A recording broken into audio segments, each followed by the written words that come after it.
This is Union Station, and this is where all those protesters who wanted to destroy things came yesterday after the speech from Benjamin Netanyahu. Here, these were the flagpoles where flags were taken down and Palestinian flags put up, American flags were burned.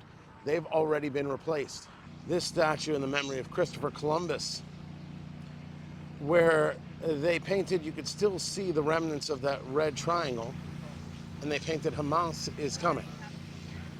Behind me is that main monument you saw here at Union Station that got defaced with all the protesters because of the Benjamin Netanyahu speech, but it wasn't because of Benjamin Netanyahu. It's because they are Marxists. They do side with terrorists. They want to destroy Western civilization. We're no longer in a place of debate. We have a full understanding. As a matter of fact, the people that I've seen here who have been taking a look at what happened, taking a look at the graffiti, and certainly upset at all the cost it's going to cost them to clean it up, they are solemn. They're like, again, one more thing, and look at what they're saying. What they're saying about Israel, they're saying, hey, this can come to you if you don't stop. The level of threats that were painted in the graffiti and the spray paint on this monument is incredible and should serve as a massive wake-up call to so many in the country to understand exactly what the level of the threat is. This is about tearing it down. This isn't about changing Israeli policy. This isn't about free Palestine. None of that. Never mind, you can't find Palestine on a map. This is about destruction.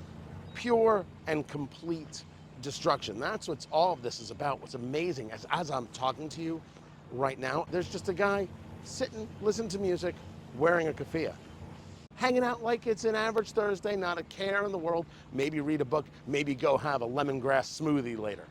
Some of the slogans that are painted on this monument, End Israel and Free Gaza and Free Palestine, are absolute threats, including the concept of Muhammad is here.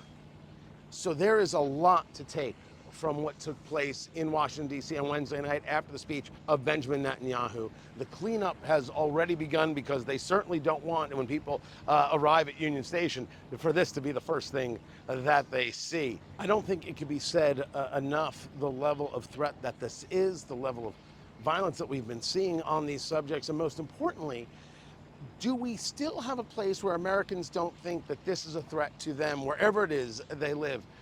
It's painted on the walls here, but it is reality for everybody across America. There is a serious, serious problem, a serious disease problem with people, call it Marxism, who want to absolutely burn down what the nation is and look for any excuse. And eventually, they won't need excuses at all.